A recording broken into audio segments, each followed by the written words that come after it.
em verdade tal tem intenção sempre, nós saco tal de uma discussão no parlamento, lá hora bisa também que tem uma discussão a ribe parte de direito de privacidade, etc. Sin embargo, nós discutimos e nossa opinião tal tá tempo também que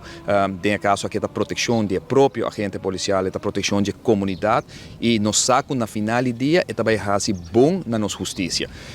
E está implementado toda parte do mundo, nós somos pouco países que ainda não implementei e me está contento e nós não lo laguete aqui não só, nós temos uma emenda que nós está preparando no momento aqui para nos entregar de tratamento de pressuposto supletório, mesmo que nós fazemos tempo nós trata de pressuposto, porque nós queremos que o corpo policial merece meste por ganha